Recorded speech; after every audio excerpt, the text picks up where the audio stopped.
ఏమన్నా ఏమన్నా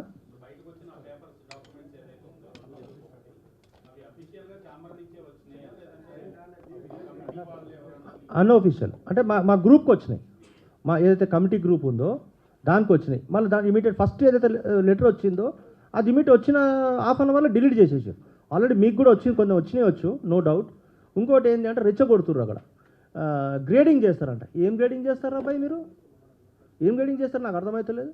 అంటే ఇన్ని ఎప్పుడైతే మేము పర్సంటేజ్ షేర్ అడిగే పర్సంటేజ్ ప్లస్ రెంట్ ఇట్లా ఆడినప్పుడు మీకు అప్పుడు గ్రేడింగ్ గుర్తుకు రాలేదా అని ఏదో ఒకటి తీయాలి అనేసి అన్నాడు. సరే అప్పటికి కూడా మేము లాస్ట్ ఒప్పుకున్నాం. సరే సార్ పెద్ద సినిమా అనేది మేము ఆపము, మేము క్లియర్గా రిలీజ్ చేస్తాము అని చెప్పారు.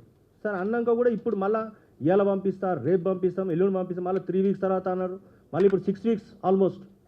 అంటే జస్ట్ ప్రోలాంగ్. అప్పుడు మళ్ళీ అంతా కొంచెం కూల్ డౌన్ అవుతారు, మళ్ళీ ఇది అవుతారు అని చెప్పి ఒక్కొక్కరిని పక్కకు జరుపుదామని చూస్తున్నారు. అంతే. రాజుభాయ్ గారు ఒక ఇన్పుట్ సార్. మనము తిరిగి చూస్తే మనందరికి తెలిసిందే నిన్నే పెళ్ళాడతా లాంటి ఎగ్జాంపుల్. ఆ పీరియడ్ ఆఫ్ టైంలో సినిమాలు 8 వారాలు 10 వారాలు 100 రోజులు ఆడింది. నేను కొన్ని ఎగ్జాంపుల్ చెప్తాను. అట్లా ఒక 20-30 థియేటర్లు చూసాం సార్. నిన్నే పెళ్ళాడతా టైంలో ఉన్న సినిమాలు 80 రోజులు ఆడినందుకు ఆ థియేటర్కి ఫీడింగ్ వచ్చేది, రైట్? ఇవాళ రన్ లేనందుకు ఆ పర్టికులర్ థియేటర్లో ఫీడింగ్ వచ్చి ఆ 8 వారాలది రెవెన్యూ చూస్తే ప్రొడ్యూసర్లకి ఇది ఒక ఇంపార్టెంట్ పాయింట్ సార్. మనం మాట్లాడుతున్నాం ఆ ఒక 100 సినిమాల ఎగ్జాంపుల్స్ మీరు వెలికి తీయాలి. యాక్చువల్లీ 100 సినిమాల ఎగ్జాంపుల్స్ తీస్తే ఆ 50 రోజులు 100 రోజులు ఆడిన రెవెన్యూ స్ప్లిట్ చేసి చూస్తే థియేటర్కి ఆల్మోస్ట్ 50-60% రెవెన్యూ థియేటర్కి వచ్చింది.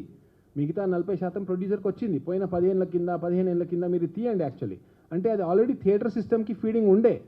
ఇప్పుడు డిజిటల్ ప్రొజెక్షన్ వల్ల ఎక్కడంటే అక్కడ థియేటర్లో వేసేస్తున్నారు. సంతోషం, వెరీ గుడ్. అంటే ప్రొడ్యూసర్కి రావాల్సింది 4 చోట్ల నుంచి రావాల్సింది 14 చోట్ల నుంచి వచ్చేస్తుంది. థియేటర్కి రన్ లేదు. Because new audience, new times, new audience, new technology ఉండదు కూడా. సో ఈ ఉండని సమయంలో థియేటర్కి రెవెన్యూ మొత్తం పడిపోయింది సార్. అది మీరు క్యాల్కులేట్ చూడండి. అంటే మేము ఒక 20 థియేటర్లది ఒక 50 సినిమాలు చూసాము. క్యాల్కులేట్ చేస్తే ఒక ప్రొడ్యూసర్కి ఒక థియేటర్కి సంబంధంలో 60% ఎగ్జిబిటర్కే వచ్చింది పోయిన రోజుల్లో. కాకపోతే అది ఇన్ని రోజులకు స్పాన్గా డివైడ్ అయింది. ఇప్పుడు అది లేనందుకే యాక్చువల్లీ మా మొండి. ఎందుకంటే మొండి అని కాదు, అవర్ బాధ. ఆ రెవెన్యూ లేకుండా అయిపోయింది. మీరు చూస్తున్నారు ఒక సినిమా 4 డేట్లు పోతుంది, ఒక సినిమా ఒక డేట్ వస్తుంది, ఆ పెద్ద సినిమా వస్తుంది కదా అనేసి మిగతా 4 చిన్న సినిమాలు జరిగిపోతాయి.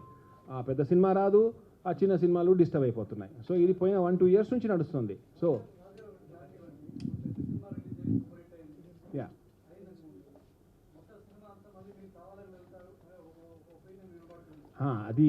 అది ఒక వీక్నెస్. అదొక మా సిస్టమ్ది వీక్నెస్ని మీరు లాభం పొందాలని ఆలోచన కూడా రావద్దు మీకు, రైట్? అది వెళ్ళే వాళ్ళు ప్రాబబ్లీ వెళ్తారు, కానీ ఈసారి సీరియస్గా ఉన్నాం, వెళ్ళము అనేసే ఉన్నాం బేసికలీ. ఇది ఒక కొలిక్కి రావాలనేసే మా రిక్వెస్ట్. లాస్ట్